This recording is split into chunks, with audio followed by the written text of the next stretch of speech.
Hello, this is Amy from Humility and Doxology, and this is the third time I'm going to try this video. If it doesn't work this time, we will just take that as a providential nudge to go on to something else in my day. I did want to come on and share a few book titles with you all to aid in your discussion with your children of Thanksgiving, its history here in our own country, American Thanksgiving, and as part of the cultural fable and legend that has grown up, as well as all that it can mean to us in modern times. And I have several links here in the video description. It feels very strange. I forget what I've already said because I've already said a lot of this a couple times now, but hopefully this will be useful. And I'm just going to go really fast this time and abbreviate what I said, and hopefully I can finish before the site crashes on me again. So I briefly wanted to mention that my children and I and my husband last week went on some history field trips, and we had a great time. Make sure you're following at Humility and Doxology on Instagram, and you can see some photos there, and follow my hashtag textbook-free-history to see some of the adventures and the books that we enjoy as a family. But one question that is often asked by my youngest children is, when we're at a historic site or battlefield, they say, is that a good guy or a bad guy? And of course, this can be a very complicated question. And I think it is important as we study history with our children as they grow older to begin thinking through those questions and encouraging discussions. One of the tools I find useful in opening up some of those more complicated history discussions is to read books from different time periods in history dealing with the same topic. So for example, when we're talking about the history of American Thanksgiving, it is useful to read resources and to explore ideas from different authors and different time periods in history, because they will often have different areas of strength and different blind spots. And so as we read 3 different picture books about the Pilgrims and the Wampanoag Native people and the first Thanksgiving, what we have come to kind of call the first Thanksgiving, although in many ways it was not really the first Thanksgiving, but it has become part of this culture and history in the American mind. As we read those different picture books about the same day, it will sort of naturally lead to discussions with our children as we compare the illustrations, as we compare how different characters in the story are described. It will enable us to have some of those questions in a natural way. Just 1 minute, please. Please stop. This is what happens when the video messes up a couple times. I'm taking a little longer than planned, and I think their snack is finished. So let me just quickly go through a few books that I have on my list. And I also have a link in the video description to Plymouth Plantation, the historic site, the nonprofit organization, which has a lot of great resources from a modern point of view. So this is a broad generalization, but something I have found in the books, at least that I have read to my own children, and I have not read all the books out there, and I'm not a historian or an expert on Thanksgiving, just an ordinary mom reading books. But as the generalization, when I read books that are much, much older, I find that they can be extremely disrespectful to the Native people. They give a romanticized view of, say, the Pilgrims or the European immigrants to the United States. Well, it wasn't the United States at the time, of course, and can tend to be very derogatory or dismissive towards the Native people.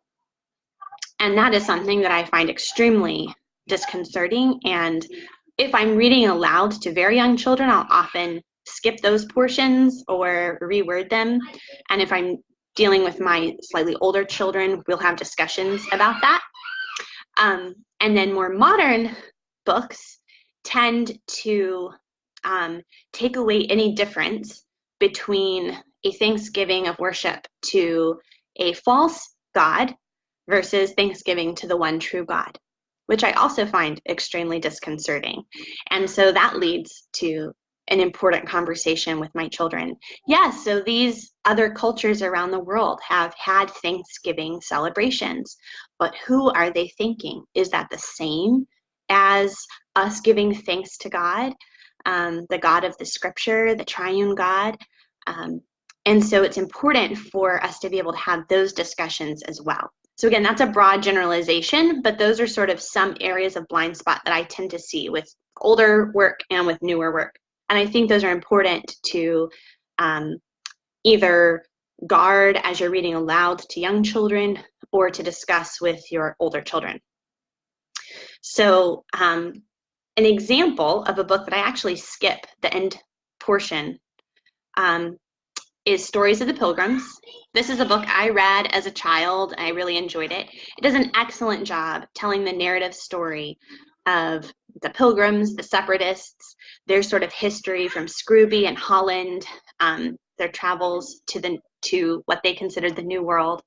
But like I said, it is a book of its time, and it is extremely disrespectful, especially in the ending portion, to the Native people. And so I will either skip those completely with my younger children or use it as an opportunity for discussion with my older children. But I don't think that that means the book isn't worth reading. It is. It does a great job telling a part of the story, but it's not ever the only book I would read to my children, if that makes sense. Oh, a 3-year-old is totally falling apart. Some other books that I have enjoyed, if you have someone who's a beginner reader that they really want to be able to read something on their own, this is a very basic step into reading series, The First Thanksgiving. It would be approachable for a young beginner reader. It says it's grades 1 to 3. It's a step 2. This First Thanksgiving Day is a gentle like counting story, like 1, 2, 3, but it also introduces you to different parts of the culture and history. The illustrations are really beautiful. Very simple, good especially for younger children. I'm just going to briefly do this before Isaac completely falls apart, since we're having technical difficulties. The very first Thanksgiving Day and the Thanksgiving Story. Now, you might recognize her from The Courage of Sarah Noble. She also wrote the July 4th story. I think that's what it's called. Or the story of the 4th of July. I love her books, Alice Dalgleish. Anne McGovern both has written If You Sailed on the Mayflower in 1620. It's part of that, If You Were There series that is very familiar to many of us. She also has written The Pilgrims' First Thanksgiving, that you can see here. And then Plymouth, that I shared earlier, the Plymouth Plantation, has published the Thanksgiving Primer, and it has recipes for seethed fish and other traditional Thanksgiving dishes that you may not think of as Thanksgiving dishes, as well as some of the myths surrounding the first Thanksgiving and the Pilgrims, information about the clothing. We often think of the Pilgrims as dressed all in black, but that's actually not very accurate. So really interesting to read some of those things.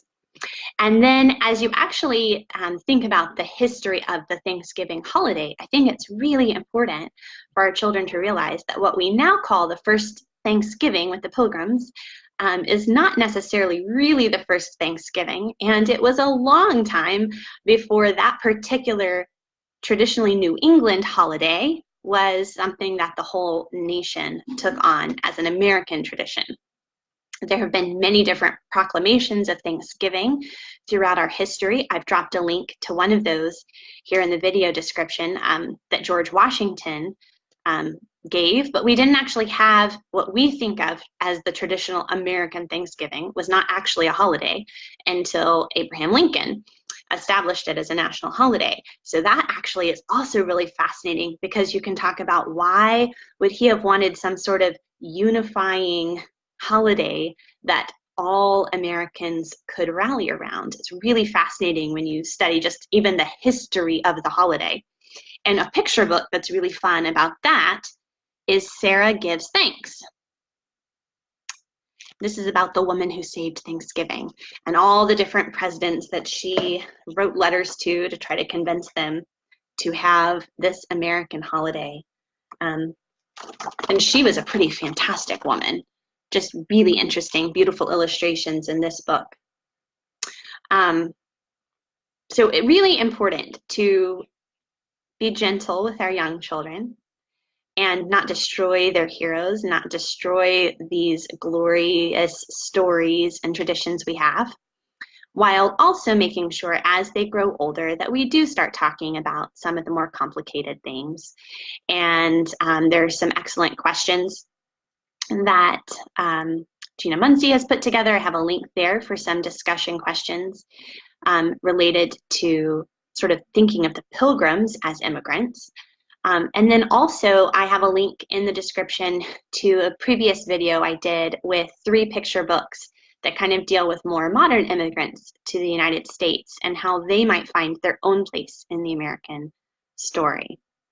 So again, I apologize for all the crazy technological difficulties today. Hopefully this third time that I've tried made some sort of sense, even though I can't really remember what I already had said or skipped in this video. But definitely let me know if you have any questions or thoughts or need some clarification. And I hope you enjoy reading a wide range of books, comparing the differences, being aware of different perspectives, and discussing them with your children. Have a happy Thanksgiving.